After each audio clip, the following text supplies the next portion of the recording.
Salut! Être la plus visible possible, est-ce que c'est ce que tu as en tête quand tu écris tes contenus? Si je reformule et tu vas me dire ce que tu ressens avec ma question reformulée, est-ce que quand tu prépares un post, tu te dis que tu aimerais avoir plein de personnes qui te lisent et puis plein de personnes qui te commentent et qui te donnent des retours divers et variés? Je te laisse une seconde pour penser à ma question. Est-ce qu'il n'y a pas un truc dans ma question qui t'écorche un petit peu les oreilles? Tu l'as? Oui, c'est l'idée d'avoir plein de personnes qui te lisent.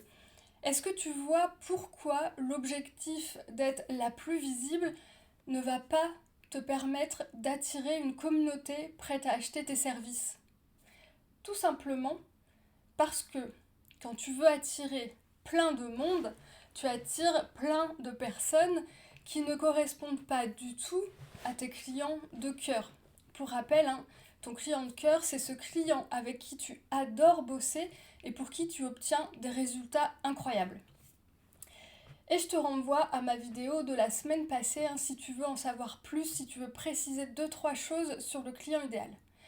Donc je reviens à mon sujet. Quand tu publies pour avoir plein de personnes qui te lisent, c'est là que tu te retrouves avec une audience qui ne correspond pas du tout à ton client de cœur.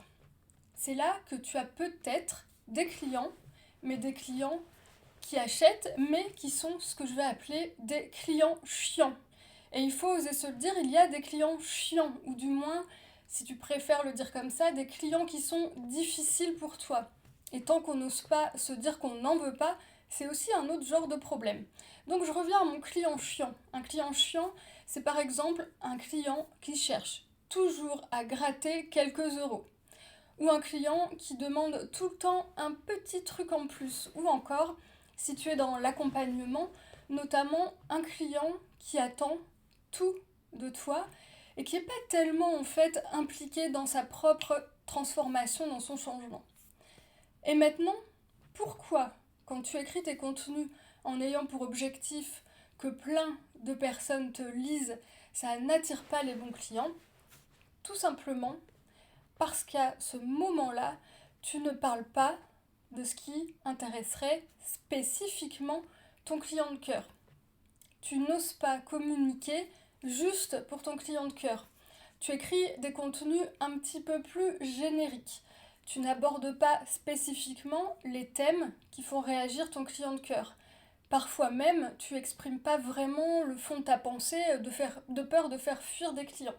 Je prends un exemple.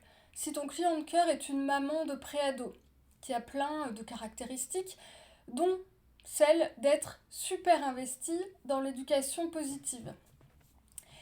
Et si tu accompagnes beaucoup de personnes, hommes ou femmes, qui attendent de toi comme une baguette magique, en mode super nanny, je suis prête à parier que tu n'abordes jamais le thème que je vais appeler un petit peu grossièrement prendre sa part de responsabilité dans le comportement de son enfant.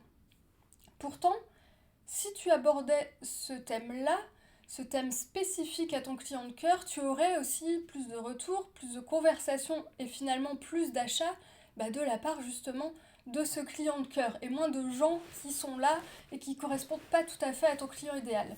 Ton but, quand tu écris des contenus, c'est pas d'avoir plein de personnes qui te lisent, c'est d'attirer les bons clients, ceux qui te correspondent vraiment.